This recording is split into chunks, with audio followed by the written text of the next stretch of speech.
Evening and hello to everybody. This is Saul Castañeda from MCSE Green Wheels, and I'm sitting here at home.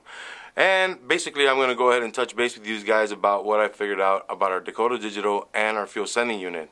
As you guys saw in the last video, me and my brother had we ran into a little bit of wall. But, you know, I mustered up some strength, stayed here all day last night till about 1 in the morning, 2 in the morning. And you know what? Used my noodle. Figured it out. Needed no help from nobody at all. So what I'm going to go ahead and show you guys, I'm going to go ahead and show you guys how I did it.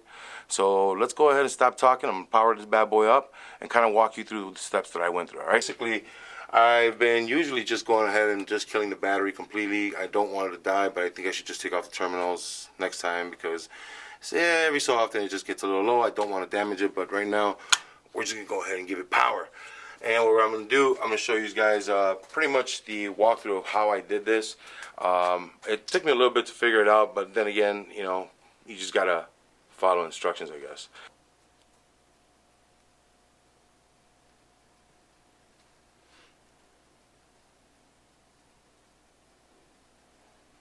So basically, one of the things that I had a problem with, we weren't getting the right number coming all the way to the front.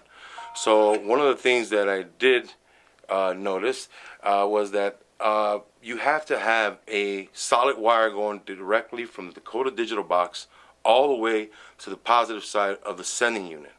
Now, our sending unit on this car is for a stock 93 Mustang. We have a stock 93 Mustang gas tank in there. The only difference that we did, we added the external pump with our regulator that's giving us 55 psi, which is needed for the Coyote. So in order for me to figure out what the problem was, I had to go ahead and do a continuity test. So I had to come back in here, open up this dashboard. Well, not open it up, but I took my connector here, as you guys could see, and this connector right here is, of course, to the old dashboard. And I knew that the yellow-white wire here, as far as what Ford Motor Corporation puts down on their schematics, is the lead to the sending unit. So my curiosity was, I kind of just spliced into it, and one of the things I started going through was, well, you know what, Saul, you don't even have a lot of the original wiring, and a lot of the stuff that they tell you is to just splice into it because most people think that you're just plugging and playing to a running car. Since we deleted a lot of things off of it, I just kind of had to tell myself, you know what, let me just kill it and do a direct wire. When I did my continuity test, I checked out if I had current going all the way from here to my yellow wire back there. So I'll show you to the back. Remember, this is our pigtail to our sending unit and also for the fuel pump that goes into the tank. And what I ended up doing, I ended up coming up here and just checking to see if I was getting continuity. Now, after going through the proper steps of just checking out my continuity and figuring out which is which, I figured out that the yellow one here is my sending unit, and this guy right here, this brown one, goes to the fuel pump that's inside the tank. Obviously, you get two grounds. Now, on the bottom side where the connector is, it gives you clear writing on the cabling that says which is which. Unfortunately, up here, it does not.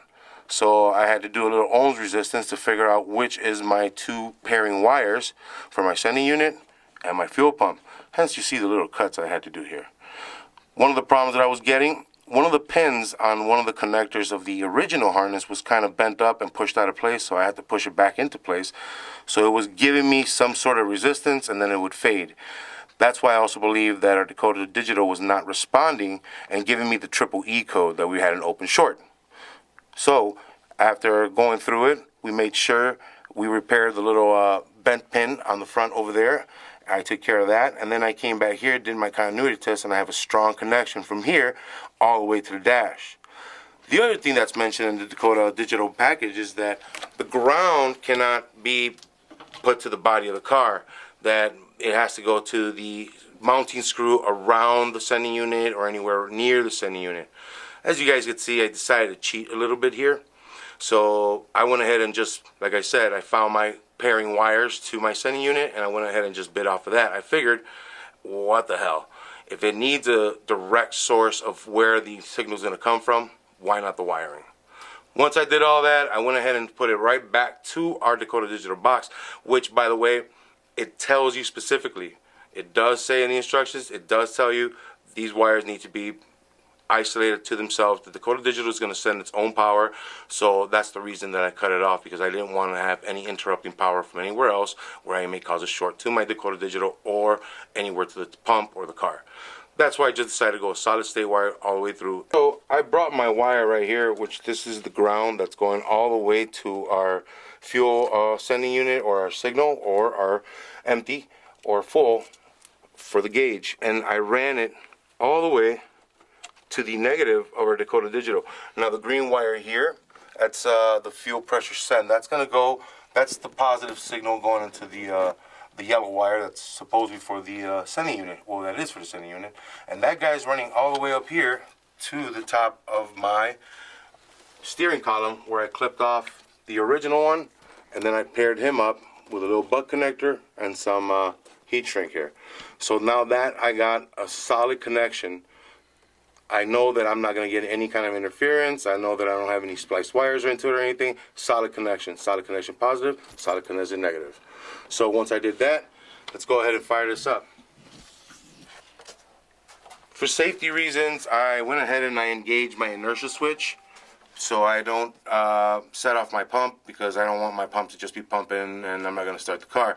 It also does say that you don't need to necessarily start the engine and do this, but like I said, I just shut off the pump because it runs.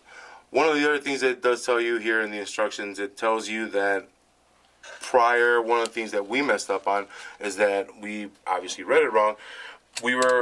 These are our two toggle switches. I have them labeled down here, switch 1, switch 2. As I'm going to show you guys what they both do in a minute, you need to have these grounded and connected. That's why I have ground up here, and they're connected into my Dakota Digital, which is right there. The Dakota Digital is pretty self-explanatory. And what these guys are going to do, they're going to give you and open up options for you in your dash, in your little reading screens, and to set quarter mile, heat, temperature. It's going to be able to set your RPMs, and more importantly, as what we're doing right now, it's going to help us set our fuel tank. So on the instructions, which I read wrong, it says you have to have both buttons pushed together. For this setup, you need to have both buttons pushed together prior to opening the switch. I kept doing it while the switch was open, which was giving me no response. So now, with the switch off, I'm going to go ahead and just hold them here.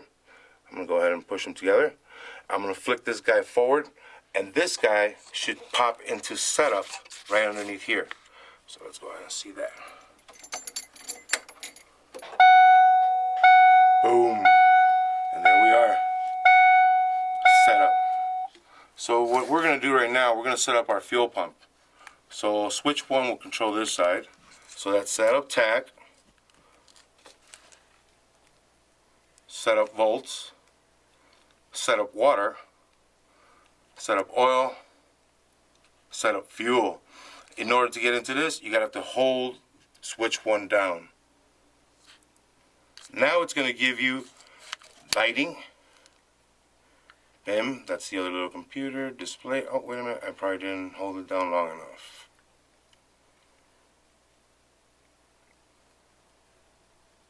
There we go. So now you're going to look for the fuel sender. So our fuel sender, they have, I think, what is that, 2, 4, 6, 8.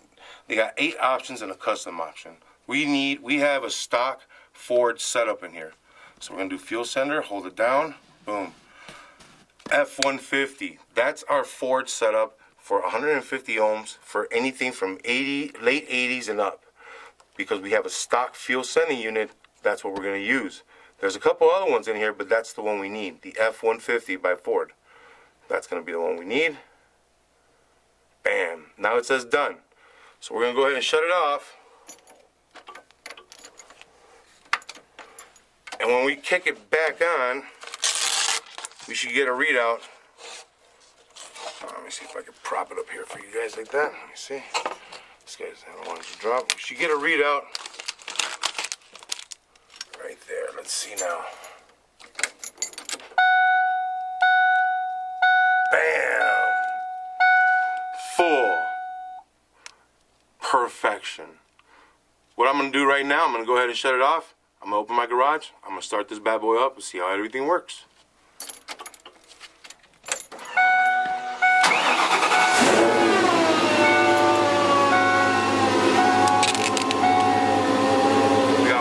pressure.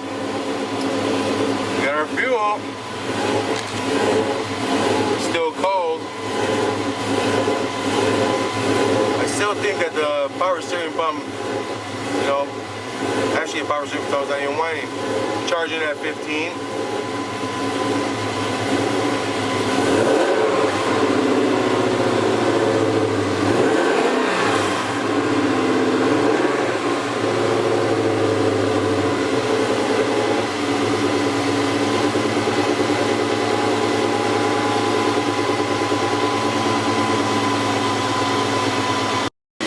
Thank the Ford company for giving us all this assistance that was scared in spirit.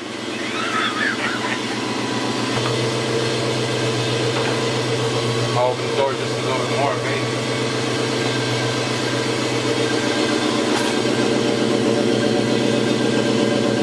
I see no leaks, that's the best part. We overfilled our gas tank, so we're gonna have to run off whatever's at the very top. It's quite tragic. I think we lost like $100 and like 3 cups of premium gas. Our power steering must be full because we're not getting the whine anymore from our power steering pump, so that's a really good sign. Oh, no more bubbles. You can see the, let me see if I can get a light in here real quick.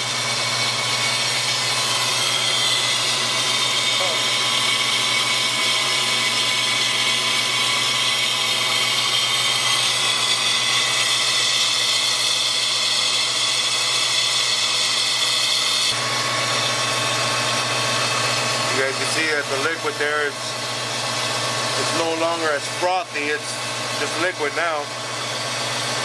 So that's a real good sign. That means that the power steering pump is actually working. By us changing the pressure and return on a rack and pinion, it worked out to perfection. So that's a really good sign. I was really worried that I kind of damaged it at first, but I'm really glad I didn't. I'm really glad I didn't. So what is that noise right here? So that's just the air sucking in. That's just the this right here. This is where we robbed Greta Thunberg of her fresh air.